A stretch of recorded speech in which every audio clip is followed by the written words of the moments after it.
ಮಹೋನ್ನತದಲ್ಲಿ ದೇವರಿಗೆ ಮಹಿಮೆ, ಭೂಮಿಯಲ್ಲಿ ಸುಮನಸ್ಕರಿಗೆ ಶಾಂತಿ.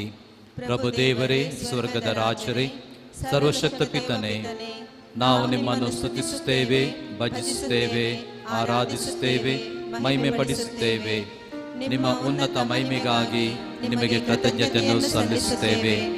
ಪ್ರಭು ಯೇಸು ಕ್ರಿಸ್ತರೇ, ಏಕೈಕ ಪುತ್ರರೇ, ಪ್ರಭು ದೇವರೇ, ದೇವರ ಕುರಿಮರಿಯೇ, ಪಿತನ ಪುತ್ರರೇ, ಲೋಕದ ಪಾಪಗಳನ್ನು ಪರಿಹರಿಸುವವರೇ, ನಮಗೆ ದಯೆ ತೋರಿ.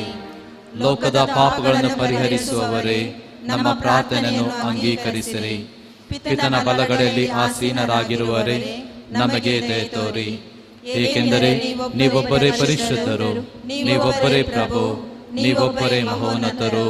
ಯೇಸು ಕ್ರಿಸ್ತರೇ, ಪವಿತ್ರಾತ್ಮರೊಡನೆ ದೇವಪಿತನ ಮಹಿಮೆಯಲ್ಲಿ ಇರುವವರು.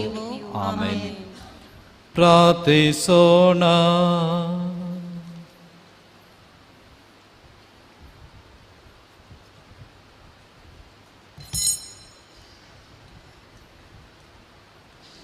ಸರ್ವಶಕ್ತ ಸದಾ ಜೀವಿಸುವ ದೇವರೇ, ಕ್ರಿಸ್ತರು ಜೋರ್ಡಾನ್ ನದಿಯಲ್ಲಿ ಸ್ಥಾನದೀಕ್ಷೆ ಹೊಂದಿದಾಗ ಪವಿತ್ರಾತ್ಮರು ಅವರ ಮೇಲೆ ಇಳಿದು ಬಂದರು.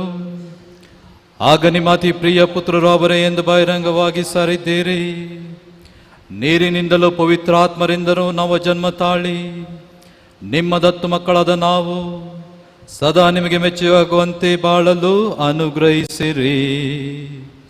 ನಿಮ್ಮೊಂದಿಗೆ ಪವಿತ್ರಾತ್ಮರ ಐಕ್ಯದಲ್ಲಿ ದೇವರಾಗಿ ಯುಗಗಾಂತರಕ್ಕೂ ಜೀವಿಸಿ ಆಳುವ ಅವರ ಮುಖಾಂತರ ನಿಮ್ಮನ್ನು ಪ್ರಾರ್ಥಿಸುತ್ತೇವೆ.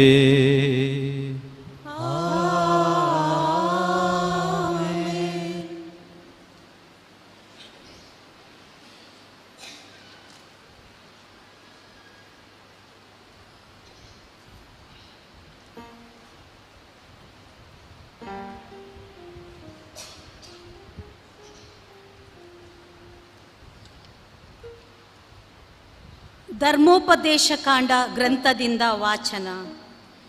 ನೀವು ನಿಮ್ಮ ದೇವರಾದ ಸರ್ವೇಶ್ವರನ ಮಾತನ್ನು ಶ್ರದ್ಧೆಯಿಂದ ಕೇಳಿ. ನಾನು ಈಗ ನಿಮಗೆ ಬೋಧಿಸುವ ಅವರ ಆಜ್ಞೆಗಳನ್ನೆಲ್ಲ ಅನುಸರಿಸಿ ನಡೆದರೆ ಅವರು ಜಗದ ಎಲ್ಲ ಜನಾಂಗಗಳಿಗಿಂತ ನಿಮ್ಮನ್ನು ಉನ್ನತ ಸ್ಥಿತಿಗೆ ತರುವರು. ನಿಮ್ಮ ದೇವರಾದ ಸರ್ವೇಶ್ವರನ ಮಾತಿಗೆ ಕಿವಿಗೊಟ್ಟು ನಡೆದರೆ ಈ ಕೆಳಕಂಡ ಶುಭಗಳೆಲ್ಲ ನಿಮಗೆ ಪ್ರಾಪ್ತವಾಗುವು. ನಿಮಗೆ ಊರಲ್ಲೂ ಅಡವಿಯಲ್ಲೂ ಶುಭ ಉಂಟಾಗುವುದು. ನಿಮ್ಮ ಸಂತಾನಕ್ಕೂ ವ್ಯವಸಾಯಗಳಿಗೂ ದನ ಕುರಿ ಮುಂತಾದ ಪಶುಗಳಿಗೂ ಶುಭ ಉಂಟಾಗುವುದು.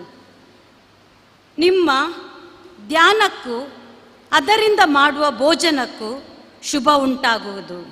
ನೀವು ಕೆಲಸಕ್ಕೆ ಹೋಗುವಾಗಲೂ ಬರುವಾಗಲೂ ಶುಭ ಉಂಟಾಗುವುದು. ನಿಮ್ಮ ಮೇಲೆ ಎರಗುವ ಶತ್ರುಗಳು ನಿಮ್ಮಿಂದ ಸೋತು ಹೋಗುವಂತೆ ಸರ್ವೇಶ್ವರ ಮಾಡುವರು.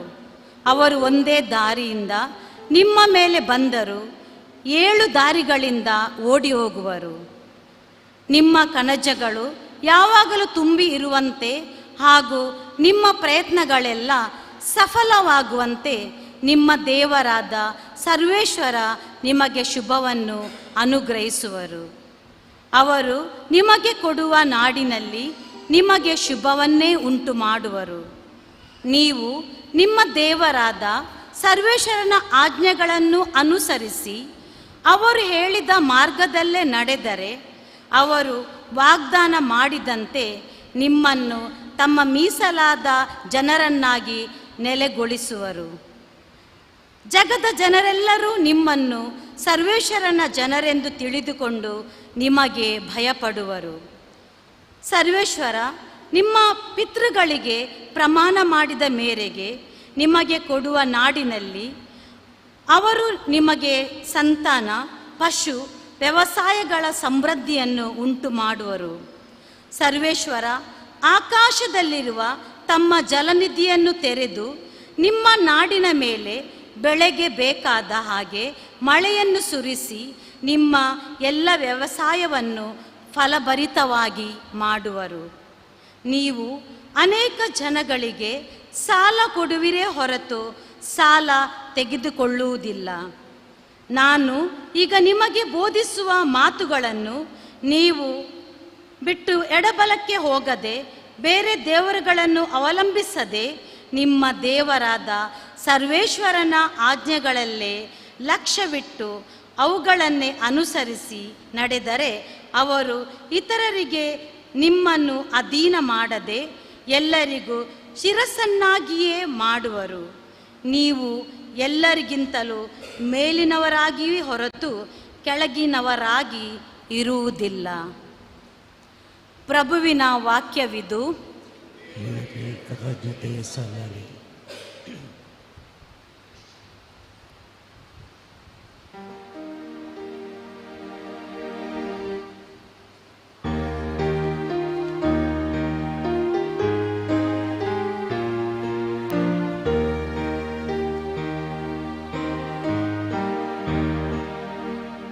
ಸರ್ವಾಧಿಕಾರ ಬಲಪರಾಕ್ರಮ ಇರುವುದು ಪ್ರಭು ನಿಮ್ಮ ಕೈಯಲ್ಲೇ. ಸರ್ವಾಧಿಕಾರ ಬಲಪರಾಕ್ರಮ ಇರುವುದು ಪ್ರಭು ನಿನ್ನ ಕೈಯಲ್ಲೇ. ಹೇ ಸರ್ವೇಶ್ವರ, ನಮ್ಮ ಪಿತೃ ಯಾಕೋಬನ ದೇವರೇ, ಸದಾ ಕಾಲಕ್ಕೂ ಸ್ತುತಿ ಸ್ತೋತ್ರ ಸಲ್ಲಲಿ ನಿಮಗೆ. ಸರ್ವಾಧಿಕಾರ ಬಲಪರಾಕ್ರಮ ಇರುವುದು ಪ್ರಭು ನಿಮ್ಮ ಕೈಯಲ್ಲೇ. ಹೇ ಸರ್ವೇಶ್ವರ, ಮಹಿಮೆ ಪ್ರತಾಪ ವೈಭವ ಪ್ರತಿಭೆ ನಿಮ್ಮದೇ.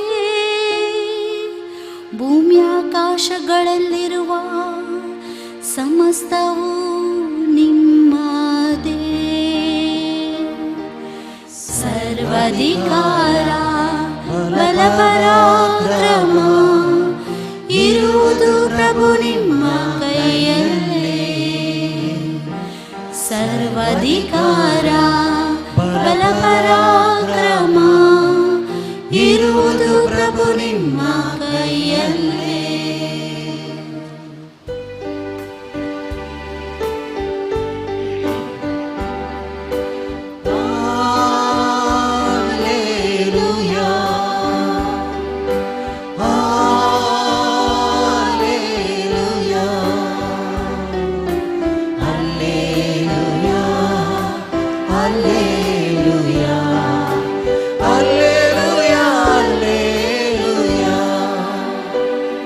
ಯೇಸು ಸ್ವಾಮಿ ದೈವರಾಜ್ಯದ ಸಂದೇಶವನ್ನು ಪ್ರಬೋಧಿಸುತ್ತಿದ್ದರು ಮತ್ತು ಜನರ ಎಲ್ಲ ತರಹದ ರೋಗ ರುಜಿನಗಳನ್ನು ಬೇಣೆ ಭವನಗಳನ್ನು ಗುಣಪಡಿಸುತ್ತಿದ್ದರು.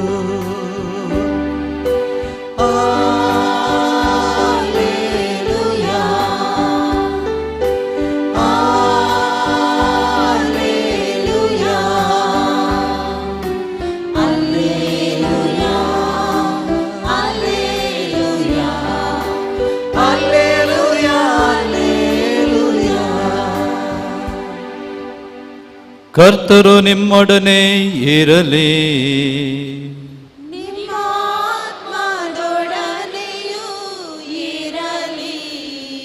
ಸಂತ ಮತ್ತಾಯನು ಬರೆದ ಶುಭ ಸಂದೇಶದಿಂದ ವಾಚನ.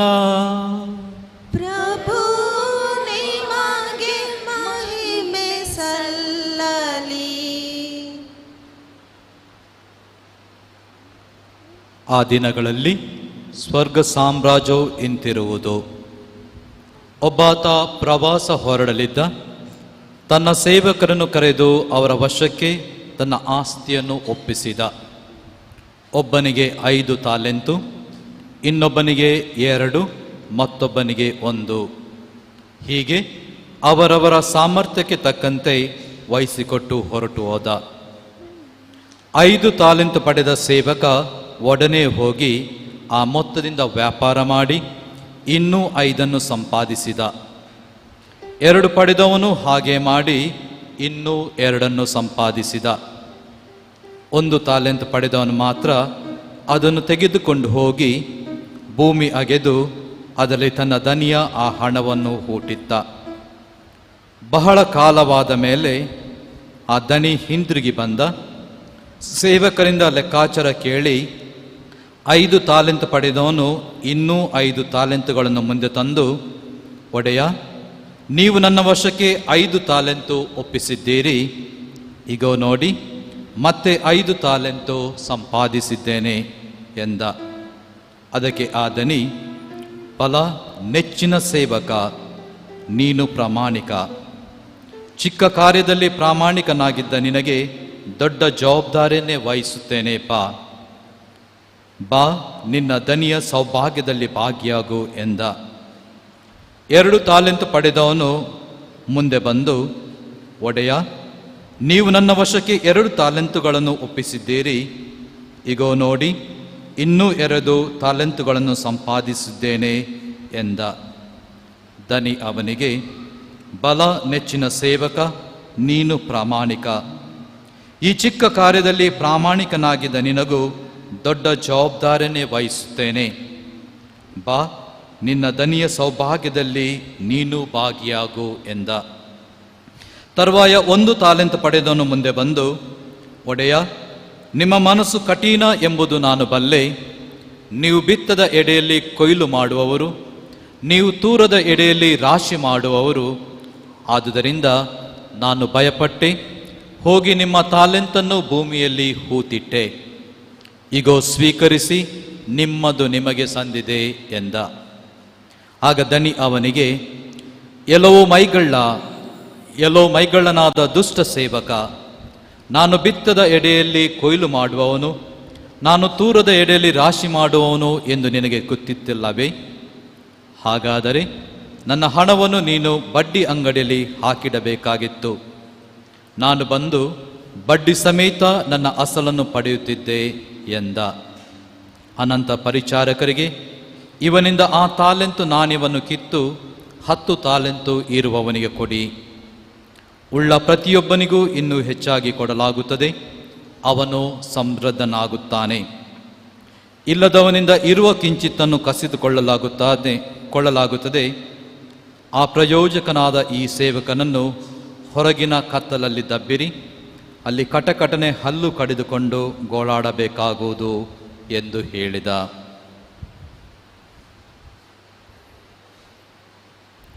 ಕ್ರಿಸ್ತರ ಶುಭ ಸಂದೇಶವಿದು. ಕ್ರಿಸ್ತರೇ, ನಿಮಗೆ ಸ್ತುತಿ ಸಲ್ಲಲಿ.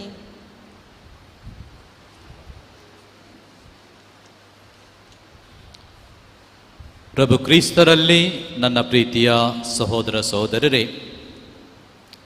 ಚರಿತ್ರೆಯ ಪುಟಗಳನ್ನು ನಾವು ತಿರುವಿದೆ ಆದರೆ ಅನೇಕ ವ್ಯಕ್ತಿಗಳು ಬಂಡವಾಳವನ್ನು ಹೂಡುವುದನ್ನು ನಾವು ನೋಡುತ್ತೇವೆ. ಕೆಲವರು ಈ ಬಂಡವಾಳದಿಂದ ಲಾಭವನ್ನು ಪಡೆದರೆ, ಮತ್ತೆ ಕೆಲವರು ಈ ಬಂಡವಾಳದಿಂದಾಗಿ ತಮ್ಮ ಕೈ ಸುಟ್ಟುಕೊಳ್ಳುವುದನ್ನು ಸಹ ನಾವು ಕಂಡಿದ್ದೇವೆ. ಆದರೆ ಒಂದಂತೂ ಸತ್ಯ, ಹಣ ಅಥವಾ ಸಂಪತ್ತು ಒಳ್ಳೆಯದಕ್ಕಾಗಿ ಉಪಯೋಗಿಸಬಹುದು ಹಾಗೂ ಕೆಟ್ಟದ್ದಕ್ಕಾಗಿಯೂ ಉಪಯೋಗಿಸಬಹುದು. ಅದೇ ಒಬ್ಬ ಕ್ರೈಸ್ತ ವಿಶ್ವಾಸಿ ತನ್ನ ಸಂಪತ್ತನ್ನು ಒಂದು ಉತ್ತಮ ಸೇವಕನ ರೀತಿಯಲ್ಲಿ ಮಾತ್ರ ಉಪಯೋಗಿಸಲು ಸಾಧ್ಯವಾಗುತ್ತದೆ ಎಂದು ಇಂದಿನ 2 ವಾಚನಗಳು ಹೇಳುತ್ತವೆ.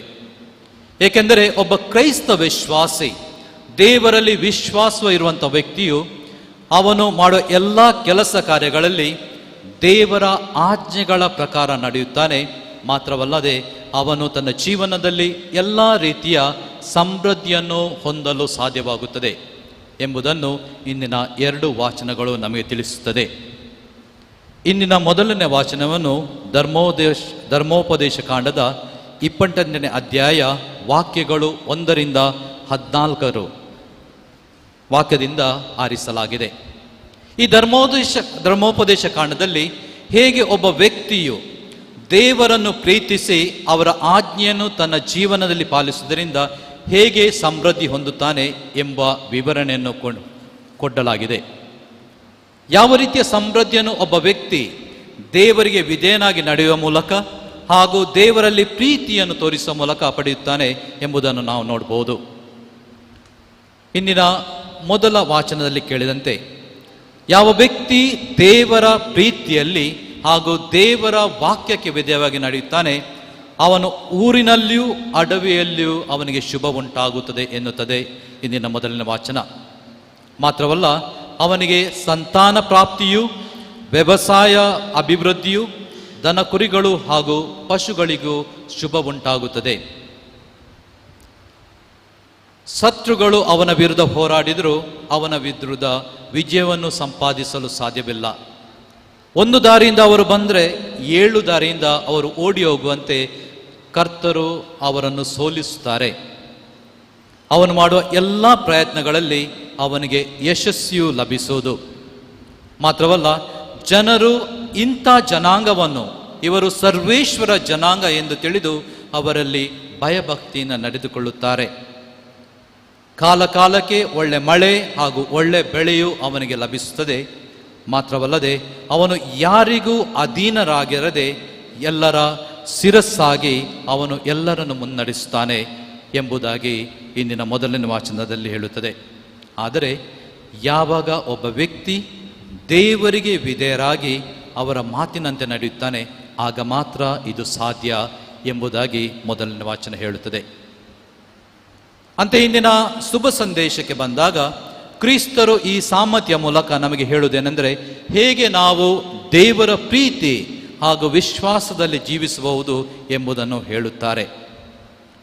ಮಾತ್ರವಲ್ಲ, ಈ ಶುಭ ಸಂದೇಶದ ಮೂಲಕ 3 ಸತ್ಯಗಳನ್ನು ಅವರು ನಮ್ಮ ಮುಂದೆ ಇಡಲು ಇಚ್ಛಿಸುತ್ತಾರೆ. ಆ 3 ಸತ್ಯಗಳು ಯಾವುವು? ಮೊದಲನೇದಾಗಿ, ದೇವರು ಪ್ರತಿಯೊಬ್ಬರಿಗೂ ಉಡುಗೊರೆಗಳನ್ನು ಕೊಡುತ್ತಾರೆ. ಇಂದಿನ ಶುಭ ಸಂದೇಶದಲ್ಲಿ ನಾವು ಕೇಳಿದಂತೆ, ಒಬ್ಬ ವ್ಯಕ್ತಿಯು ಪ್ರವಾಸವನ್ನು ಹೊರಳಿದ್ದ. ಅವನು ತನ್ನ ಸೇವಕರನ್ನು ಕರೆದು ಅವರ ವಶಕ್ಕೆ ತನ್ನ ಆಸ್ತಿಗಳನ್ನು ಒಪ್ಪಿಸಿದ. ಇಲ್ಲಿ ಆ ಪ್ರವಾಸವನ್ನು ಹೊರಳಿದ ವ್ಯಕ್ತಿಯನ್ನು ದೇವರು ಎಂದು ನಾವು ತಿಳಿದುಕೊಳ್ಳಬೇಕು. ಮಾತ್ರವಲ್ಲದೆ, ಈ ಸೇವಕರು ಎಂದರೆ ಯಾರು ದೇವರಿಗೆ ಈ ಪ್ರಪಂಚದಲ್ಲಿ ಸೇವೆ ಸಲ್ಲಿಸುತ್ತಾರೋ, ಅಂದರೆ ನಾವೆಲ್ಲರೂ, ನಮ್ಮೆಲ್ಲರನ್ನು ಒಂದು ಸೇವಕರಿಗೆ ಹೋಲಿಸಲಾಗಿದೆ.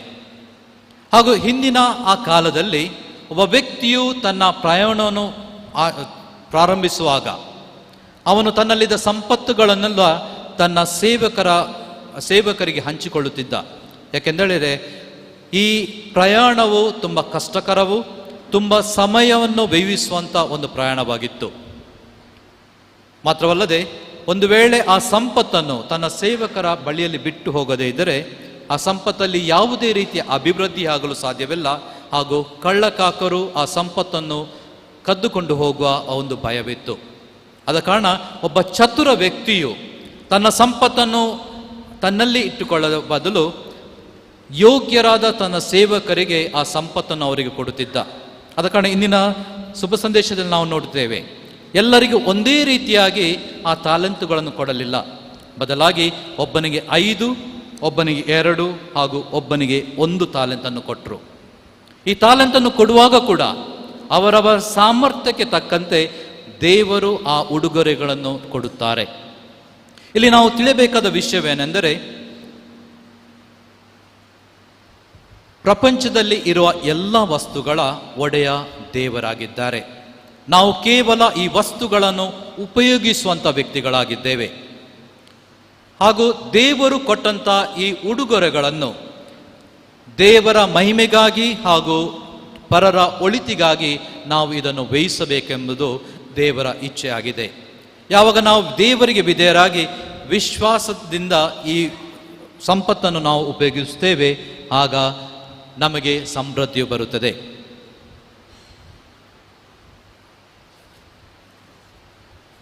ದೇವರು ನಮಗೆ ಈ ಸಂಪತ್ತನ್ನು ನಮ್ಮ ಒಳ್ಳೆಯದಕ್ಕಾಗಿಯೂ ಹಾಗೂ ಇತರ ಒಳ್ಳೆಯದಕ್ಕಾಗಿಯೂ ಅದನ್ನು ನಮಗೆ ಕೊಡಲಾಗಿದೆ. ಇಂದಿನ ಶುಭ ಸಂದೇಶದಲ್ಲಿ ನಾವು ನೋಡ್ತೇವೆ, 3 ಥರದ ವ್ಯಕ್ತಿಗಳಿಗೆ ಈ ಸಂಪತ್ತನ್ನು ಹಂಚಿಕೊಡಲಾಯಿತು. ಈ 3 ವ್ಯಕ್ತಿಗಳು ದೇವರು ಕೊಟ್ಟ ಆ ಸಂಪತ್ತನ್ನು ಅಥವಾ ಆ ತಾಲೆಂತುಗಳನ್ನು ಬೇರೆ ಬೇರೆ ರೀತಿಯಾಗಿ ಉಪಯೋಗಿಸಿಕೊಂಡ್ರು. 5 ತಾಲೆಂತು ಸಿಕ್ಕಿದವ ಒಡನೆ ಹೋಗಿ ಅದನ್ನು ಒಂದು ವ್ಯಾಪಾರಕ್ಕೆ ಉಪಯೋಗಿಸಿ ಇನ್ನೂ 5 ತಾಲೆಂತನ್ನು ಸಂಪಾದಿಸಿದ. ಅಂತೆ 2 ತಾಲೆಂತ್ ಹೊಂದಿದವನು ಕೂಡ ವ್ಯಾಪಾರ ಮಾಡಿ ಅದರಿಂದ ಇನ್ನೂ 2 ಹೆಚ್ಚಿಸಿಕೊಂಡ. ಆದರೆ 1 ತಾಲೆಂತು ಕೊಟ್ಟವ ಮಾತ್ರ ಆ ತಾಲೆಂತನ್ನು ಭೂಮಿಯಲ್ಲಿ ಹುಗಿದಿಟ್ಟ.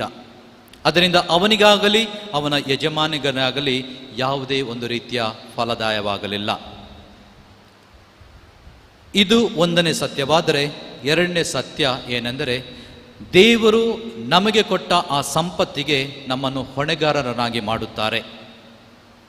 ಇಂದಿನ ಶುಭ ಸಂದೇಶದಲ್ಲಿ ನಾವು ನೋಡಿದಂತೆ, ಆ ದನಿಯು ಹಿಂತಿರುಗಿ ಬಂದ ಮೇಲೆ ತಾನು ಕೊಟ್ಟಂಥ ಆ ಸಂಪತ್ತನ್ನು ತನ್ನ ಸೇವಕರು ಯಾವ ರೀತಿಯಾಗಿ ವಿನಿಯೋಗಿಸಿದ್ದಾರೆ, ಯಾವ ರೀತಿಯಾಗಿ ಉಪಯೋಗಿಸಿದ್ದಾರೆ ಎಂಬುದನ್ನು ತಿಳಿದುಕೊಳ್ಳಲು ಹವಣಿಸುವುದನ್ನು ನೋಡುತ್ತೇವೆ. ಈ ದನಿ ಹಾಗೂ ಸೇವಕರ ಮಧ್ಯನ ಸಂಭಾಷಣೆಯಲ್ಲಿ ಇದು ನಮಗೆ ಅರಿತುಕೊಳ್ಳುತ್ತೇವೆ.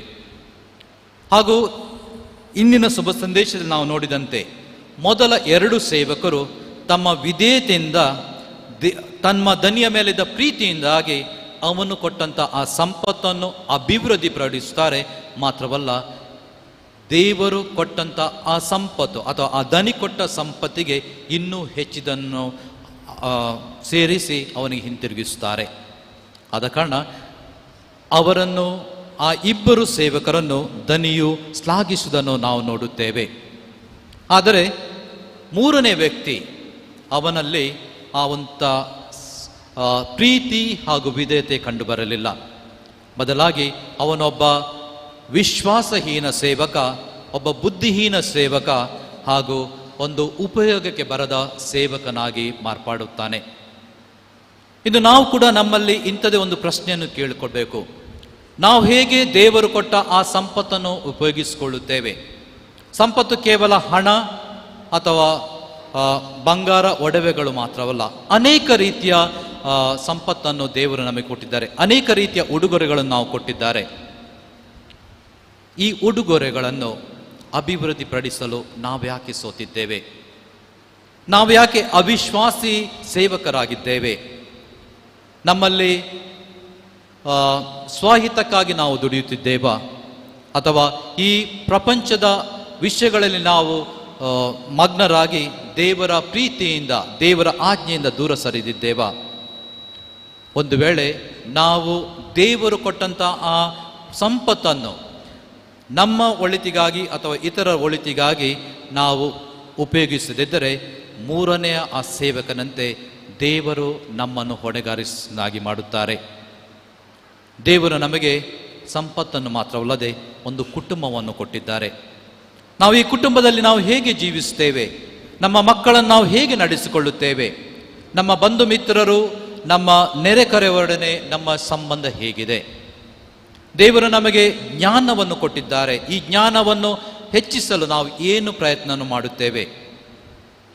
ನಮಗೆ ಹಣ ಆಗಿರ್ಬೋದು, ಅನೇಕ ರೀತಿಯ ಆಪರ್ಚುನಿಟೀಸ್ ನಮ್ಮ ಜೀವನದಲ್ಲಿ ಮೇಲೆ ಬರಲು ಹಾಗೂ ಇತರರಿಗೆ ಉಪಯೋಗವಂಥ ಸೇವೆಯನ್ನು ಮಾಡುವಂಥ ಒಂದು ಸಂದರ್ಭವನ್ನು ಉಪಯೋಗಿಸಿಕೊಟ್ಟಿದ್ದಾರೆ. ಇಂಥ ಸಂದರ್ಭಗಳನ್ನು ನಾವು ಹೇಗೆ ಉಪಯೋಗಿಸುತ್ತೇವೆ? ಮತದಾನ ಮಾಡುವ ಹಕ್ಕನ್ನು ನಮಗೆ ಕೊಡಲಾಗಿದೆ. ಮಾತ್ರವಲ್ಲದೆ ಒಂದು ಉತ್ತಮವಾದ ಸಮಾಜವನ್ನು ಈ ಪ್ರಪಂಚದಲ್ಲಿ ಸ್ಥಾಪಿಸಲು ನಮಗೆ ಕರೆಯನ್ನು ಕೊಡಲಾಗಿದೆ. ನಾವು ನಮಗೆ ಸಿಕ್ಕಿದ ಈ ಹಕ್ಕನ್ನು ನಾವು ಹೇಗೆ ಉಪಯೋಗಿಸುತ್ತೇವೆ? ಅನೇಕ ರೀತಿಯ ತಂತ್ರಜ್ಞಾನ ಹಾಗೂ ಸೋಷಿಯಲ್ ಮೀಡಿಯಾ ದೇವರ ವರದಾನವಾಗಿ ನಮಗೆ ಲಭಿಸಲಾಗಿದೆ.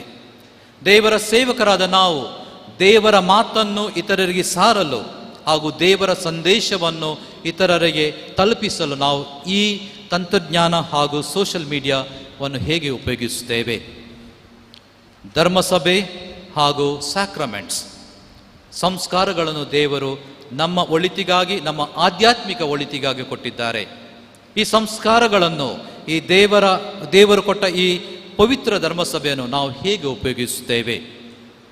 ಅನೇಕ ರೀತಿಯ ವರದಾನಗಳು ದೇವರು ನಮಗೆ ದಯಪಾಲಿಸಿದ್ದಾರೆ. ಈ ವರದಾನಗಳನ್ನು ನಾವು ಹೇಗೆ ಉಪಯೋಗಿಸುತ್ತೇವೆ ಎಂಬುದರ ಮೇಲೆ ನಮ್ಮ ನ್ಯಾಯ ತೀರ್ಪಾಗುತ್ತದೆ. ಇದು 3ನೇ ಸತ್ಯ. ಆ ದನಿಯು ಆ 3ನೇ ಸೇವಕನನ್ನು ಹೊಣೆಗಾರನಾಗಿ ಮಾಡಿದ ನಂತರ ಅವನ ಮೇಲೆ ತೀರ್ಪನ್ನು ಕೊಡುತ್ತಾರೆ. ಆದರೆ ಇಲ್ಲಿ ನಾವು ನೋಡುವ ಪ್ರಕಾರ ಈ ಸೇವಕನು ತನ್ನ ದನಿಯ ಬಗ್ಗೆ ತಪ್ಪು ತಿಳುವಳಿಕೆಯನ್ನು ಹೊಂದಿಕೊಂಡಿದ್ದ. ಅವನು ಹೇಳೋ ಪ್ರಕಾರ,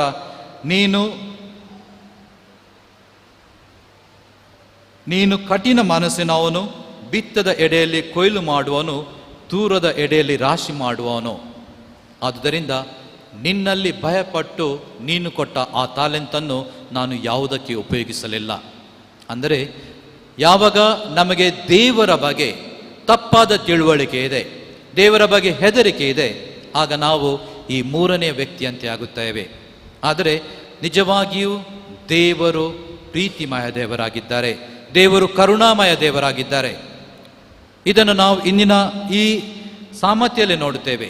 ಏಕೆಂದರೆ ಆ ಮೊದಲಿನ 2 ಸೇವಕರು ತಾವು ಎಷ್ಟು ಸಮೃದ್ಧಿಯನ್ನು ಹೊಂದಿದ್ದೇವೆ ಅದರ ಮೇಲೆ ಹೊಂದಿಕೊಂಡು ದೇವರು ಅವರಿಗೆ ವರದಾನವನ್ನು ನೀಡಲಿಲ್ಲ. ಬದಲಾಗಿ ಅವರಲ್ಲಿದ್ದ ವಿಧೇಯತೆ, ಅವರಲ್ಲಿದ್ದ ಪ್ರೀತಿಯನ್ನು ನೋಡಿ ಅವರಿಗೆ ಒಂದು ಉತ್ತಮವಾದ ಸಂಭಾವನೆಯನ್ನು ಕೊಡ್ತಾರೆ. ಆದರೆ ಮೂರನೇ ವ್ಯಕ್ತಿ ತನ್ನ ಸೆಲ್ಫಿಶ್ನೆಸ್, ಅಂದರೆ ಕೆಲಸ ಮಾಡಲು ಬೇಕಾದ ಅಪ್ರಾಮಾಣಿಕನಾದ ಕಾರಣ ಅವನು ದೇವರ ಇನ್ನೊಂದು ಮುಖ, ಕೋಪಕ್ಕೆ ತುತ್ತಾಗುತ್ತಾನೆ. ಪ್ರೀತಿಯ ಸಹೋದರ ಸಹೋದರರೇ, ದೇವರು ನಮಗೆ ಅನೇಕ ವಿಧವಾದ ತಾಲೆಂತುಗಳನ್ನು ಕೊಟ್ಟಿದ್ದಾರೆ. ಅದು ನಮ್ಮ ಹಾಗೂ ಸಮಾಜದ ಒಳಿತಿಗಾಗಿ ಉಪಯೋಗಿಸಿಕೊಂಡು ದೇವರಿಗೆ ವಿಧೇಯರಾಗಿ ದೇವರ ಪ್ರೀತಿಯನ್ನು ಇತರರಿಗೆ ಸಾರಲು ಅದನ್ನು ನಾವು ಉಪಯೋಗಿಸಲು ಇಂದಿನ 2 ವಾಚನಗಳು ನಮಗೆ ಕರೆ ಕೊಡುತ್ತವೆ. ದೇವರು ನಮಗೆ ತಾಲೆಂತನ್ನು ಕೊಡುತ್ತಾರೆ, ಮಾತ್ರವಲ್ಲ ಆ ಸಂಪತ್ತಿಗೆ ನಮ್ಮನ್ನು ಹೊಣೆಗಾರರನ್ನಾಗಿಸ್ತಾರೆ. ನಾವು ಹೇಗೆ ಉಪಯೋಗಿಸ್ತೇವೆ ಅದರ ಮೇಲೆ ನಮ್ಮ ನ್ಯಾಯ ತೀರ್ಪಾಗುತ್ತದೆ. ಆದರೆ ದೇವರು ನಮಗೆ ಸಂಪತ್ತನ್ನು ಮಾತ್ರ ಕೊಡುತ್ತಾರೆ, ಮಾತ್ರವಲ್ಲ ಅದನ್ನು ಉಪಯೋಗಿಸಲು ಬೇಕಾದ ಜ್ಞಾನವನ್ನು ನಮಗೆ ಕೊಡುತ್ತಾರೆ.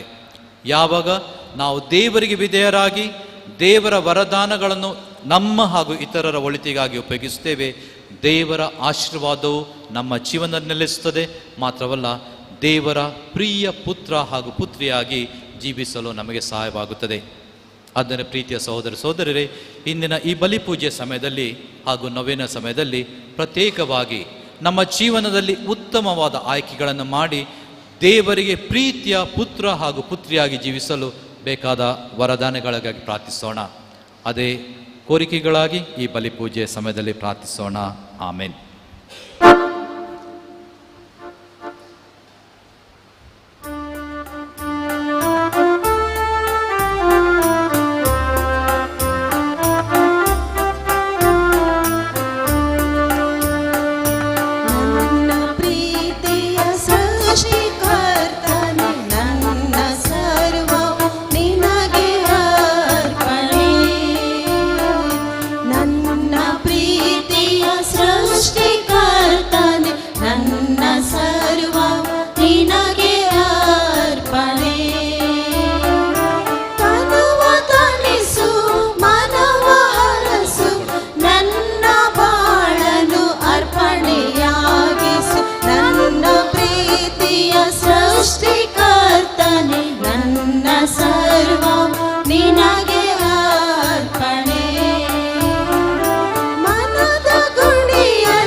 ಸಹೋದರ ಸಹೋದರರೇ, ನನ್ನ ಮತ್ತು ನಿಮ್ಮ ಬಲಿಯು ಸರ್ವಶಕ್ತ ಪಿತನಾದ ದೇವರಿಗೆ ಅಂಗೀಕೃತವಾಗುವಂತೆ ಪ್ರಾರ್ಥಿಸಿರಿ. ಪ್ರಭು ತಮ್ಮ ನಾಮದ ಸ್ತುತಿ ಹಾಗೂ ಮಹಿಮೆಗಾಗಿಯೂ ನಮ್ಮ ಮತ್ತು ತಮ್ಮ ಇಡೀ ಪವಿತ್ರ ಧರ್ಮಸಭೆಯ ಒಳಿತಿಗಾಗಿಯೂ ಈ ಬಲಿಯನ್ನು ನಿಮ್ಮ ಕರಗಳಿಂದ ಸ್ವೀಕರಿಸಲಿ. ಪ್ರಭು, ನಿಮ್ಮ ಅತಿ ಪ್ರಿಯ ಪುತ್ರರನ್ನು ಲೋಕಕ್ಕೆ ಪ್ರಸಿದ್ಧಪಡಿಸಲು ಇಚ್ಛಿಸಿದ್ದೀರಿ. ಈ ಪ್ರಕಟಣೆಗಳನ್ನು ಗೌರವಿಸಲು ನಾವು ತಂದಿರುವ ಬಲಿ ಕಾಣಿಕೆಗಳನ್ನು ಸ್ವೀಕರಿಸಿರಿ. ನಿಮ್ಮ ವಿಶ್ವಾಸಿಗಳು ತಂದಿರುವ ಈ ಕಾಣಿಕೆಗಳು ಲೋಕದ ಪಾಪಗಳನ್ನು ಪರಿಹರಿಸಲು ದಯ ತೋರಿದ ನಿಮ್ಮ ಪುತ್ರರ ಬಲಿಯನ್ನಾಗಿ ಮಾರ್ಪಡಿಸಲಿ. ನಮ್ಮ ಪ್ರಭು ಕ್ರಿಸ್ತರ ಮುಖಾಂತರ ನಿಮ್ಮನ್ನು ಪ್ರಾರ್ಥಿಸುತ್ತೇವೆ. ಆಮೆನ್. ಪ್ರಭು ನಿಮ್ಮೊಡನೆ ಇರಲಿ. ನಿಮ್ಮ ಆತ್ಮದೊಡನೆಯೂ ಇರಲಿ. ನಿಮ್ಮ ಹೃದಯಗಳನ್ನು ಮೇಲಕ್ಕೆತ್ತಿರಿ. ಪ್ರಭುವಿನ ಕಡೆಗೆ ಎತ್ತಿದ್ದೇವೆ. ನಮ್ಮ ಪ್ರಭು ದೇವರಿಗೆ ಕೃತಜ್ಞತೆಯನ್ನು ಸಲ್ಲಿಸೋಣ. ಅದು ಅದು ಯೋಗ್ಯ ಮತ್ತು ನ್ಯಾಯವಾಗಿದೆ. ಪ್ರಭು ಪವಿತ್ರ ಪಿತನೇ, ಸರ್ವಶಕ್ತ ನಿತ್ಯ ದೇವರೇ, ನಾವು ಎಂದೆಂದೂ ಎಲ್ಲೆಲ್ಲೂ ನಿಮಗೆ ಕೃತಜ್ಞತೆಯನ್ನು ಸಲ್ಲಿಸುವುದು ನಿಜವಾಗಿಯೂ ಯೋಗ್ಯವೂ ನ್ಯಾಯವೂ ಆಗಿದೆ. ನಮ್ಮ ಕರ್ತವ್ಯವೂ ರಕ್ಷಣೆಯೂ ಆಗಿದೆ. ಜೋರ್ಡನ್ ನದಿಯ ನೀರಿನ ಮೂಲಕ ದೀಕ್ಷಾ ಸ್ಥಾನ ಎಂಬ ಹೊಸ ಸಂಸ್ಕಾರಗಳನ್ನು ಸೂಚಕ ಹಾಗೂ ಅದ್ಭುತ ಕಾರ್ಯಗಳಿಂದ ಪ್ರಕಟಪಡಿಸಿದ್ದೀರಿ. ಹೀಗೆ ಆಕಾಶದಿಂದ ಕೇಳಿಬಂದ ನಿಮ್ಮ ಸ್ವರದ ಮೂಲಕ ನಿಮ್ಮ ದಿವ್ಯವಾಣಿಯೇ ನಮ್ಮ ಮಧ್ಯೆ ಜೀವಿಸ್ತಾರೆಂದು ನಾವು ವಿಶ್ವಾಸವಂತೆ ಮಾಡಿದ್ದೀರಿ. ಅಂತೆಯೇ ಪಾರಿವಾಳದ ರೂಪದಲ್ಲಿ ಇಳಿದು ಬಂದು ಪವಿತ್ರಾತ್ಮರು ಬಡವರಿಗೆ ಶುಭ ಸಂದೇಶ ಸಾರಲು ನಿಮ್ಮ ಪುತ್ರರಾದ ಕ್ರಿಸ್ತರು ಸಂತಸದ ತೈಲದಿಂದ ಅಭ್ಯರ್ಥಿತರಾಗುವರೆಂದು ನಾವು ಅರಿತುಕೊಳ್ಳುವಂತೆ ಮಾಡಿದರು. ಆದುದರಿಂದ ನಾವು ಸ್ವರ್ಗೀಯ ಶಕ್ತರೊಂದಿಗೂ ಸೇರಿ ನಿಮ್ಮನ್ನು ನಿರಂತರವಾಗಿ ಇಹಲೋಕದಲ್ಲಿ ಆರಾಧಿಸುತ್ತಾ ನಿಮ್ಮ ಮಹಿಮೆಯನ್ನು ಘೋಷಿಸುತ್ತೇವೆ.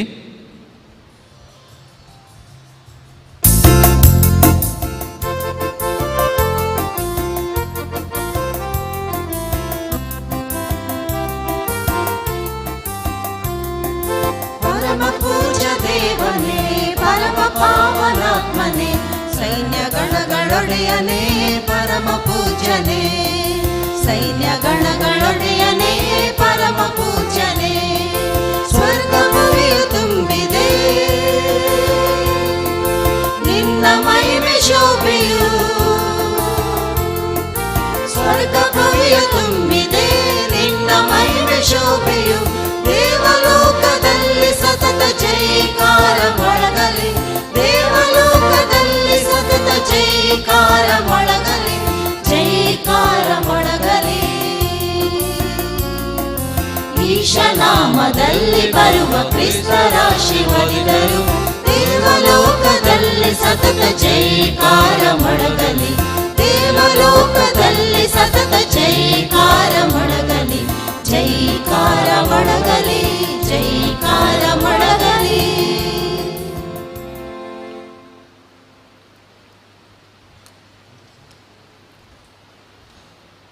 ಪ್ರಭು, ನೀವು ನಿಜವಾಗಿಯೂ ಪರಿಶುದ್ಧರು. ಸರ್ವ ಪರಿಶುದ್ಧತೆಯ ಬುಗ್ಗೆಯೂ ನೀವೇ. ಈ ಕೊಡುಗೆಗಳ ಮೇಲೆ ನಿಮ್ಮ ಪವಿತ್ರಾತ್ಮರನ್ನು ಇಬ್ಬಗೆಯಂತೆ ಸುರಿಸಿ ಪಾವನಗೊಳಿಸರೆಂದು ಪ್ರಾರ್ಥಿಸುತ್ತೇವೆ. ನಮಗಿವು ನಮ್ಮ ಪ್ರಭು ಕ್ರಿಸ್ತರ ಶರೀರ ಮತ್ತು ರಕ್ತವಾಗುವಂತೆ ಮಾಡಿರಿ. ಅವರನ್ನು ಪರದಿನರಾದ ಮಾಡಲಾದ ಸಮಯದಲ್ಲಿ ಸ್ವ ಇಚ್ಛೆಯಿಂದ ತಮ್ಮ ಯಾತನೆಗೆ ಒಳಗಾದಾಗ ಅವರು ರೊಟ್ಟಿಯನ್ನು ತೆಗೆದುಕೊಂಡು ಕೃತಜ್ಞತೆಯನ್ನು ಸಲ್ಲಿಸಿ ಅದನ್ನು ಮುರಿದು ತಮ್ಮ ಶಿಷ್ಯರಿಗೆ ಕೊಡುತ್ತಾ ಹೀಗೆಂದರು, ತೆಗೆದುಕೊಳ್ಳಿ, ಇದನ್ನು ನೀವೆಲ್ಲರೂ ಭುಜಿಸಿರಿ, ಏಕೆಂದರೆ ಇದು ನಿಮಗಾಗಿ ಒಪ್ಪಿಸಲಾಗುವ ನನ್ನ ಶರೀರ.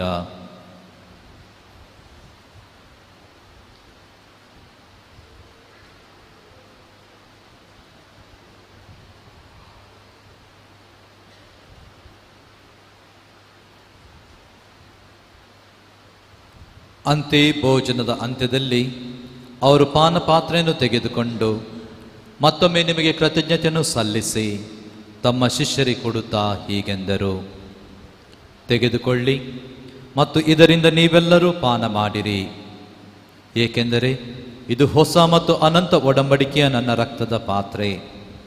ಈ ರಕ್ತವು ನಿಮ್ಮ ಮತ್ತು ಅನೇಕರ ಪಾಪಗಳ ಪರಿಹಾರಕ್ಕಾಗಿ ಸುರಿಸಲಾಗುವುದು.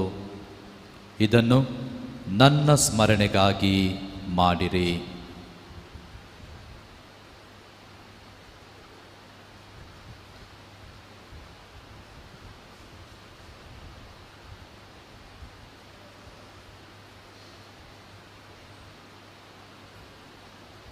ಇದು ವಿಶ್ವಾಸದ ಪರಮ ರಹಸ್ಯ.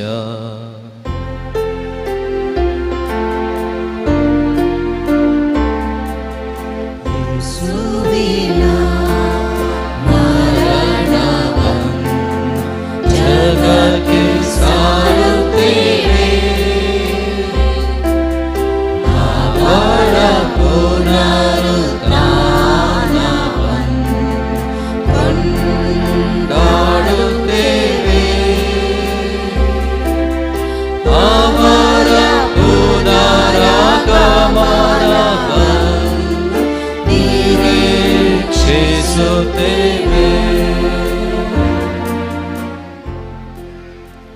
ಆದುದರಿಂದ ಪ್ರಭು, ನಿಮ್ಮ ಸಮ್ಮುಖದಲ್ಲಿ ನಿಂತು ಸೇವೆ ಸಲ್ಲಿಸಲು ನಮ್ಮನ್ನು ಯೋಗ್ಯರೆಂದು ಪರಿಗಣಿಸಿದ್ದಕ್ಕಾಗಿ ನಿಮಗೆ ಕೃತಜ್ಞತೆಯನ್ನು ಸಲ್ಲಿಸುತ್ತೇವೆ. ಕ್ರಿಸ್ತರ ಮರಣ ಮತ್ತು ಪುನರುತ್ಥಾನದ ಸ್ಮರಣೆಯನ್ನು ಆಚರಿಸುತ್ತಾ ಜೀವವೀವ ರೊಟ್ಟಿಯನ್ನು ರಕ್ಷಣೀಯ ಪಾತ್ರೆಯನ್ನು ನಿಮಗೆ ಅರ್ಪಿಸುತ್ತೇವೆ.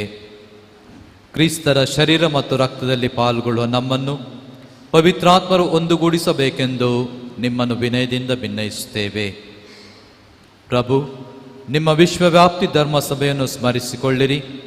ನಮ್ಮ ವಿಶ್ವಗುರು ಫ್ರಾನ್ಸಿಸ್ ಅವರೊಂದಿಗೂ, ನಮ್ಮ ಧರ್ಮಾಧ್ಯಕ್ಷ ಪೀಟರ್ ಪೌಲ್ ಅವರೊಂದಿಗೂ, ಸಕಲ ಯಾಜಕರೊಂದಿಗೂ ಅದನ್ನು ಪ್ರೀತಿಯ ಪರಿಪೂರ್ಣತೆಯೆಡೆಗೆ ಮುನ್ನಡೆಸಿರಿ.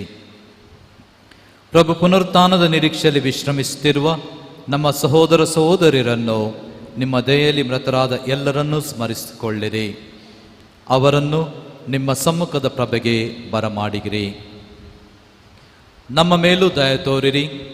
ದೇವಮಾತೆ ಪೂಜಾ ಕನ್ಯಾ ಮರಿಯಮ್ಮನವರೊಂದಿಗೂ, ಆಕೆ ಪತಿ ಸಂತ ಜೋಸೆಫರೊಂದಿಗೂ, ಪುನೀತ ಪ್ರೇಷಿತರೊಂದಿಗೂ, ಎಲ್ಲ ಕಾಲಗಳಲ್ಲಿ ನಿಮ್ಮ ಮೆಚ್ಚುಗೆಗೆ ಪಾತ್ರರಾದ ಸಕಲ ಸಂತರೊಂದಿಗೂ ನಾವು ನಿತ್ಯ ಜೀವದಲ್ಲಿ ಸಹಭಾಗಿಗಳಾಗಿ ನಿಮ್ಮನ್ನು ಸ್ತುತಿಸಿ ಮಹಿಮೆ ಪಡಿಸುವಂತೆ ನಿಮ್ಮ ಪುತ್ರ ಕ್ರಿಸ್ತರ ಮುಖಾಂತರ ಪ್ರಾರ್ಥಿಸುತ್ತೇವೆ.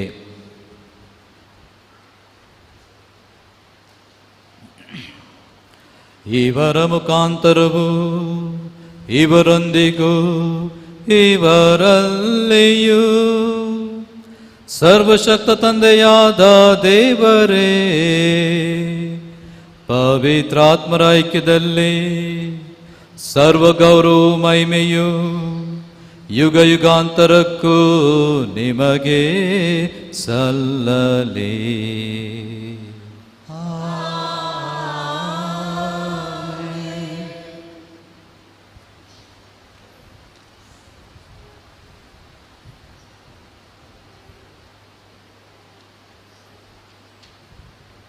ರಕ್ಷಕರ ಆಜ್ಞೆ ಪ್ರಕಾರ ಮತ್ತು ದೈವ ಭೋಜನೆಯಿಂದ ಶಿಕ್ಷಿತರಾಗಿ ಧೈರ್ಯದಿಂದ ನಾವು ಹೇಳುವುದೇನೆಂದರೆ, ಸ್ವರ್ಗದಲ್ಲಿರುವ ನಮ್ಮ ತಂದೆಯೇ, ನಿಮ್ಮ ನಾಮ ಪೂಜಿತವಾಗಲಿ, ನಿಮ್ಮ ರಾಜ್ಯ ಬರಲಿ, ನಿಮ್ಮ ಚಿತ್ತ ಸ್ವರ್ಗದಲ್ಲಿ ನೆರವೇರುವ ಪ್ರಕಾರ ಭೂಮಿಯಲ್ಲಿಯೂ ನೆರವೇರಲಿ.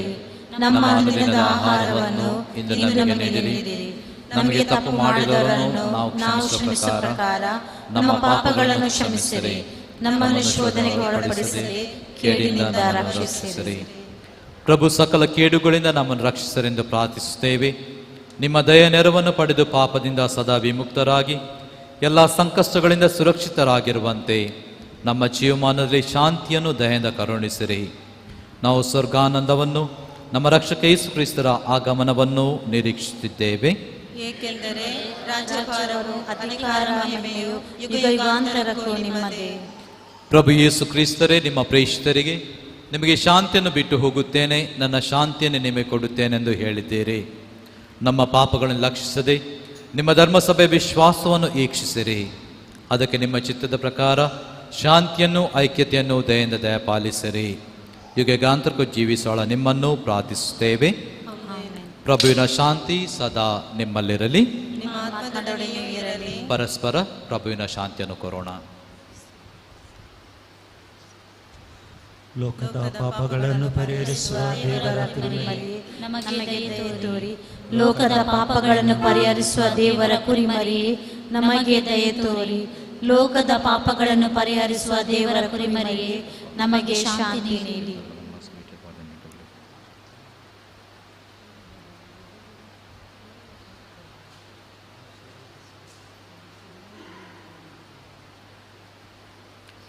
ಇಗೋ ದೇವರ ಕುರಿಮರಿ, ಇಗೋ ಇವರೇ ಲೋಕದ ಪಾಪಗಳನ್ನು ಪರಿಹರಿಸುವವರು. ಕುರಿಮರಿಯ ಭೋಜನಕ್ಕೆ ಆಹ್ವಾನಿತರು ಭಾಗ್ಯವಂತರು. ಪ್ರಭು, ತಾವು ನಮ್ಮ ಮನೆಯನ್ನು ಪ್ರವೇಶಿಸಲು ನಾನು ಪಾತ್ರನಲ್ಲ, ಆದರೆ ತಾವು ಒಂದೇ ಒಂದು ಮಾತನ್ನು ನುಡಿಯಿರಿ, ನನ್ನ ಆತ್ಮವು ಸ್ವಸ್ಥವಾಗುವುದು. ಅಮರ ಜೀವಕ್ಕೆ ಕ್ರಿಸ್ತರ ಶರೀರ ರಕ್ತವು ನಮ್ಮನ್ನು ಕಾಪಾಡಲಿ.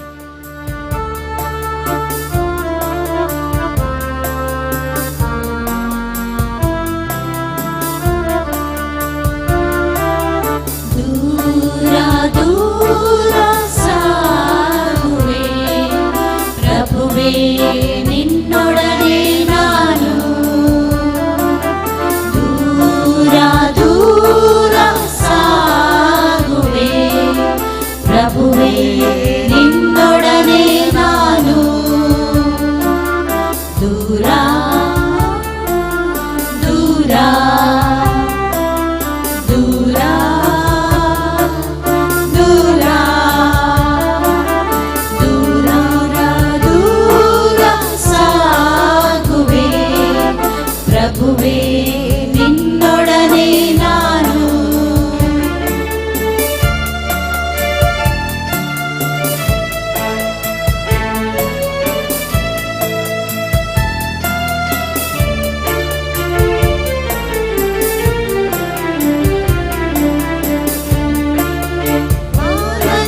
ಚಿನಿಂದ ಜಾರುವೆ ಅಲ್ಲಿ ನಿನ್ನ ಮಹಿಮೆಯ ಕಾಣುವೆ ಬಾನಂಚಿನಿಂದ ಜಾರುವೆ ಅಲ್ಲಿ ನಿನ್ನ ಮಹಿಮೆಯ ಕಾಣುವೆ ದೂತರ ಕೂಡಿ ಸ್ತುತಿಸುವೆನು ನಾ ಸಂತೋಷದಿಂದ ಹಾಡುವೆನು ನಾ ದೂತರ ಕೂಡಿ ಸ್ತುತಿಸುವೆನು ನಾ ಸಂತೋಷದಿಂದ ಹಾಡುವೆನು ನಾ ದೂರ ದೂರ ಸಾಗುವೆ ಪ್ರಭುವೇ ನಿನ್ನೊಡನೆ ನಾನು ಅಂಬರದ ಅಡಿಯಲ್ಲಿ ಜಾರುವೆ ನಿನ್ನನ್ನು ಸ್ತುತಿಸಿ ಕೊಂಡಾಡುವೆ ಅಂಬರದ ಅಡಿಯಲ್ಲಿ ಜಾರುವೆ ನಿನ್ನನ್ನು ಸ್ತುತಿಸಿ ಕೊಂಡಾಡುವೆ ನಿನ್ನನ್ನು ಎಲ್ಲೆಲ್ಲೂ ಸಾರುವೆನು ನಾ ಹೃದಯದ ಒಳಗಿಟ್ಟು ಪೂಜಿಪೆನು ನಾ ನಿನ್ನನ್ನು ಎಲ್ಲೆಲ್ಲೂ ಸಾರುವೆನು ನಾ ಹೃದಯದ ಒಳಗಿಟ್ಟು ಪೂಜಿಪೆನು ನಾ ದೂರ ದೂರ ಸಾಗುವೆ ಪ್ರಭುವೇ ನಿನ್ನೊಡನೆ ನಾನು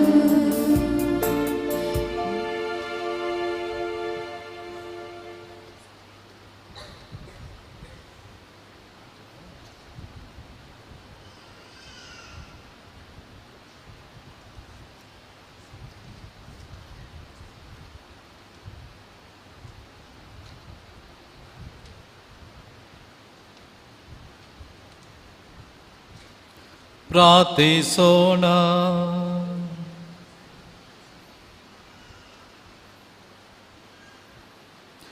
ಪ್ರಭು, ಈ ಪವಿತ್ರ ಕೊಡುಗಳಿಂದ ಪೋಷಿತರಾದ ನಾವು ನಿಮ್ಮ ದಯೆಯನ್ನು ದಯನಿಂದ ಯಾಚಿಸುತ್ತೇವೆ. ನಿಮ್ಮ ಏಕೈಕ ಪುತ್ರರ ಮಾತುಗಳನ್ನು ನಿಷ್ಠೆಯಿಂದ ಆಲಿಸಿ ಹೆಸರಿನಲ್ಲೂ ಸತ್ಯದಲ್ಲೂ ನಿಮ್ಮ ಮಕ್ಕಳಾಗುವಂತೆ ಕರುಣಿಸಿರಿ. ನಮ್ಮ ಪ್ರಭು ಕ್ರಿಸ್ತರ ಮುಖಾಂತರ ನಿಮ್ಮನ್ನು ಪ್ರಾರ್ಥಿಸುತ್ತೇವೆ. ಆಮೆನ್. ದಯವಿಟ್ಟು ಕುಳಿತುಕೊಳ್ಳಿ. ಇಂದು ನೊವೇನ ಬಲಿಪೂಜೆಯ 5ನೇ ದಿನ. ಇಂದಿನ ಪೂಜೆಯನ್ನು ಅರ್ಪಿಸಿದವರು ವಂದನೀಯ ಸ್ವಾಮಿ ದೀಪಕ್ ಥೋಮಸ್, ಕಾರ್ಮೆಲ್ ಸಭೆಯ ಯಾಜಕರು. ಪ್ರಸ್ತುತ ಇವರು ಗುಜರಾತಿನಲ್ಲಿ ತಮ್ಮ ಸೇವೆಯನ್ನು ನೀಡುತ್ತಾ ಬರ್ತಾರೆ. ಹಾಗೂ ಇಂದಿನ ಬಲಿಪೂಜೆಯನ್ನು ಆಚರಿಸಿ ನಮಗೆ ಆಶೀರ್ವದಿಸಲು ಬಂದಿರುವ ಫಾದರ್ ದೀಪಕ್, ನಿಮಗೆ ಧನ್ಯವಾದಗಳು. ಬಾಲಯೇಸುವಿನ ಆಶೀರ್ವಾದ ನಿಮ್ಮೊಡನೆ ಯಾವಾಗಲೂ ಇರಲಿ. ನಿಮ್ಮ ಎಲ್ಲ ಕಾರ್ಯಗಳಲ್ಲಿ ಆ ಬಾಲಯೇಸುವಿನ ಆಶೀರ್ವಾದದೊಂದಿಗೆ ಮುನ್ನಡೆಸಲಿ ಎಂದು ನಾವು ಪ್ರಾರ್ಥಿಸುತ್ತೇವೆ. ಧನ್ಯವಾದಗಳು ಫಾದರ್ ದೀಪಕ್. ನಾಳೆ ಪ್ರತ್ಯೇಕವಾಗಿ ಯುವಜನರಿಗಾಗಿ ಪ್ರಾರ್ಥಿಸುವ ದಿನ ಹಾಗೂ ಗುರುವಾರ ಪ್ರತ್ಯೇಕವಾಗಿ ಎಲ್ಲ ವ್ಯಾಧಿಸ್ಥರಿಗಾಗಿ ನಾವು ಪ್ರಾರ್ಥಿಸುತ್ತೇವೆ. ತಮಗೆಲ್ಲರಿಗೂ ಶುಭರಾತ್ರಿಯನ್ನು ಕೋರುತ್ತೇವೆ. ಹಾಗೂ ಬಾಲಯೇಸುವಿನ ಆಶೀರ್ವಾದ ಪೂಜೆ ಆದ ನಂತರ ಅಕ್ರಿಸ್ತವರು ಅಥವಾ ಯಾರಾದರೂ ಪರಮ ಪ್ರಸಾದವನ್ನು ಸ್ವೀಕರಿಸಲು ಇದ್ದರೆ ಇಲ್ಲಿ ಬಲಿಪೂಜೆಯಲ್ಲಿ ಮುಂದೆ ನಾವು ವೇದಿಕೆ ಮುಂದೆ ಹೂಗುಚ್ಛಗಳನ್ನು ನಾವು ಇಡುತ್ತೇವೆ. ತಾವು ಕಾಣಿಕೆ ರೂಪದಲ್ಲಿ ತೆಗೆದುಕೊಂಡು ಹೋಗುವುದು. ತಮಗೆಲ್ಲರಿಗೂ ಶುಭವಾಗಲಿ. ಎದ್ದು ನಿಲ್ಲೋಣ.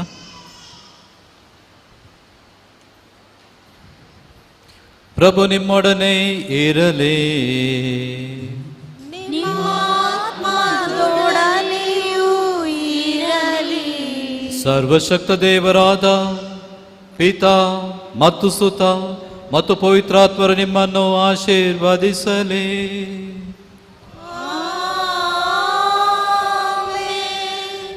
ಹೋಗಿ ಬನ್ನಿ, ಬಲಿ ಅರ್ಪಣೆ ಮುಗಿಯಿತು. ದೇವರಿಗೆ ಕೃತಜ್ಞತೆ ಸಲ್ಲಲಿ.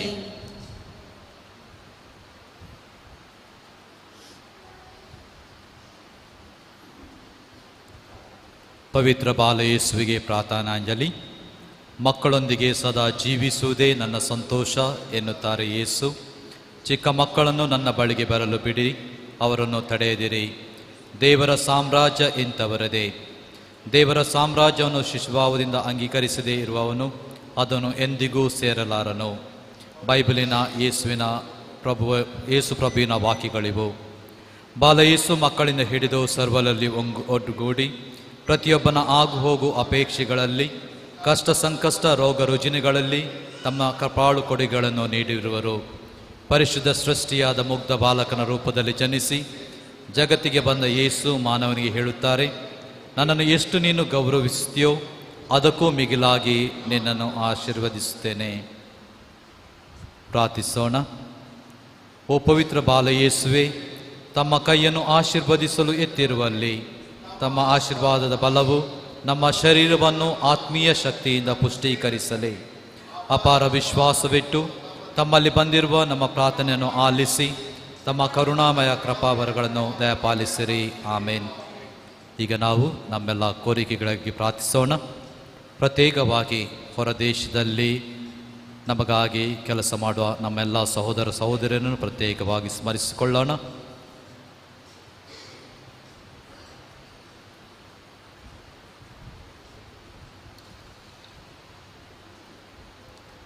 ನಮ್ಮೆಲ್ಲ ಕೋರಿಕೆಗಳನ್ನು ಅದೇ ಬಾಲವೇಸುವಿನ ಮುಂದಿಟ್ಟುಕೊಂಡು ಒಟ್ಟಾಗಿ ಪ್ರಾರ್ಥಿಸೋಣ. ಪರಲೋಕದಲ್ಲಿರುವ ನಮ್ಮ ತಂದೆಯೇ, ನಿಮ್ಮ ನಾಮಕ್ಕೆ ಸ್ತೋತ್ರವಾಗಲಿ. ನಿಮ್ಮ ರಾಜ್ಯ ಬರಲಿ. ನಿಮ್ಮ ಚಿತ್ತ ಪರಲೋಕದಲ್ಲಿ ನೆರವೇರುವ ಪ್ರಕಾರ ಭೂಲೋಕದಲ್ಲಿಯೂ ನೆರವೇರಲಿ. ನಮ್ಮ ಅನುದಿನದ ಆಹಾರವನ್ನು ಇಂದು ನಮಗೆ ಕೊಡಿರಿ. ನಮಗೆ ತಪ್ಪು ಮಾಡಿದವರನ್ನು ನಾವು ಕ್ಷಮಿಸುವ ಪ್ರಕಾರ ನಮ್ಮ ಪಾಪಗಳನ್ನು ಕ್ಷಮಿಸಿರಿ. ನಮ್ಮನ್ನು ಶೋಧನೆಗೊಳಪಡಿಸದೆ ಕೇಡಿನ ನಮ್ಮನ್ನು ರಕ್ಷಿಸಿರಿ. ಆಮೇನ್. ನಮೋ ಮರಿಯ ಕೃಪಾಪೂರ್ಣೆ, ಕರ್ತರು ನಿಮ್ಮೊಡನೆ ಇದ್ದಾರೆ. ಸ್ತ್ರೀಯರಲ್ಲಿ ನೀವು ಧನ್ಯರು ಮತ್ತು ನಿಮ್ಮ ಉದರದ ಫಲವಾದ ಯೇಸು ಧನ್ಯರು. ಸಂತ ಮರಿಯ ದೇವಮಾತೆ, ಪಾಪಿಗಳಾಗಿರುವ ನಮಗಾಗಿ ಈಗಲೂ ನಮ್ಮ ಮರಣದ ಸಮಯದಲ್ಲೂ ಪ್ರಾರ್ಥಿಸಿರಿ. ದೇವರು ನಮ್ಮ ರಕ್ಷಣೆಗಾಗಿ ಮಾನವರಾದ ರಹಸ್ಯ ನಿಧಾನವಾಗಿ ಧ್ಯಾನಿಸುತ್ತಾ ಪ್ರಾರ್ಥಿಸೋಣ. ದೇವರ ಪುತ್ರರು ಮನುಷ್ಯರಾದರು. ಪಿತನಿಗೂ ಸುತನಿಗೂ ಪವಿತ್ರಾತ್ಮರಿಗೂ ಮಹಿಮೆಯಾಗಲಿ. ದೇವರ ಪುತ್ರರು ಮನುಷ್ಯರಾದರು. ಪಿತನಿಗೂ ಸುತನಿಗೂ ಪವಿತ್ರಾತ್ಮರಿಗೂ ಮಹಿಮೆಯಾಗಲಿ. ಆದಿಯಲ್ಲಿದ್ದಾಗ ಈಗಲೂ ಯಾವಾಗಲೂ ಯುಗಾಂತರಕ್ಕೂ ಆಮೆನ್. ದೇವಪುತ್ರರು ಮನುಷ್ಯರಾದರು. ಪಿತನಿಗೂ ಸುತನಿಗೂ ಪವಿತ್ರಾತ್ಮರಿಗೂ ಮಹಿಮೆಯಾಗಲಿ. ಆದಿಯಲ್ಲಿದ್ದಾಗ ಈಗಲೂ ಯಾವಾಗಲೂ ಯುಗಾಂತರಕ್ಕೂ ಆಮೆನ್. ಅದ್ಭುತ ಶಾಲಿಯಾದ ಬಾಲ ಯೇಸುವೆ, ನಮ್ಮ ಪ್ರಾರ್ಥನೆಯನ್ನು ಆಲಿಸಿ ನಮ್ಮನ್ನು ಆಶೀರ್ವದಿಸಿರಿ. ಅದ್ಭುತ ಶಾಲಿಯಾದ ಬಾಲ ಯೇಸುವೆ, ನಮ್ಮ ಪ್ರಾರ್ಥನೆಯನ್ನು ಆಲಿಸಿ ನಮ್ಮನ್ನು ಆಶೀರ್ವದಿಸಿರಿ.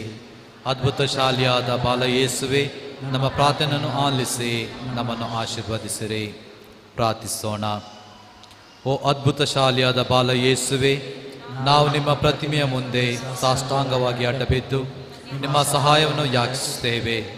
ನೊಂದಿರುವ ನಮ್ಮ ರತ್ಮನಗಳ ಮೇಲೆ ನಿಮ್ಮ ಕೃಪಾ ಕಟಾಕ್ಷವನ್ನು ಇರಿಸಿರಿ.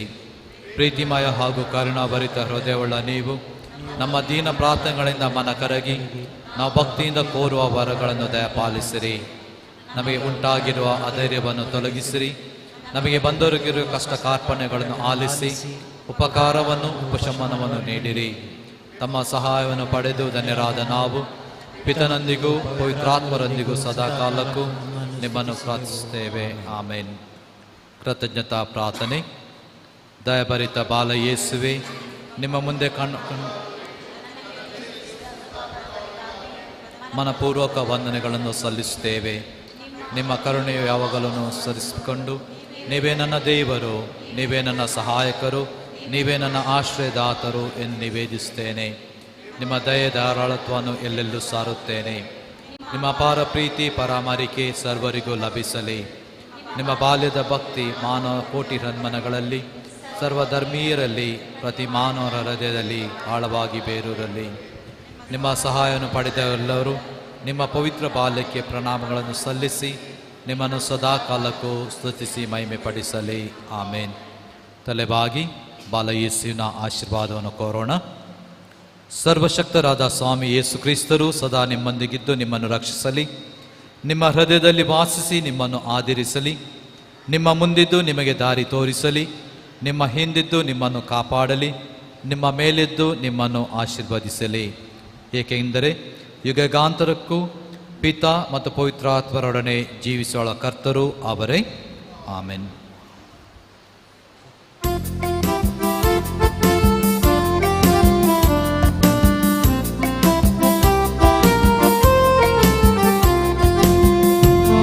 ಸುಕಂದನೆ ನಿಮಗೆ ನಮ್ಮ ವಂದನೆ, ನಮ್ಮೆಲ್ಲರನ್ನು ಹರಸುನಿ ದಾವಿದ ಕುಲಪುತ್ರನೇ. ಬಾಲಯೇಸು ಕಂದನೆ ನಿಮಗೆ ನಮ್ಮ ವಂದನೆ, ನಮ್ಮೆಲ್ಲರನ್ನು ಹರಸುನಿ ದಾವಿದ ಕುಲಪುತ್ರನೇ. ನಿನ್ನನ್ನು ನಂಬಿ ಬರುವ ಎಲ್ಲ ಭಕ್ತರ ಆಶೀರ್ವದಿಸುವೆ ಒರಸಿ ನೋವಿನ ಕಣ್ಣೀರ. ನಿನ್ನನ್ನು ನಂಬಿ ಬರುವ ಎಲ್ಲ ಭಕ್ತರ ಆಶೀರ್ವದಿಸುವೆ ಒರೆಸಿ ನೋವಿನ ಕಣ್ಣೀರ. ಬಾಲಯೇಸು ಕಂದನೆ ನಿಮಗೆ ನಮ್ಮ ವಂದನೆ, ನಮ್ಮೆಲ್ಲರನ್ನು ಹರಸುನಿ ದಾವಿದ ಕುಲಪುತ್ರನೇ. ಬಾಲಯೇಸು ಕಂದನೆ ನಿಮಗೆ ನಮ್ಮ ವಂದನೆ, ನಮ್ಮೆಲ್ಲರನ್ನು ಹರಸುನಿ ದಾವಿದ ಕುಲಪುತ್ರನೇ.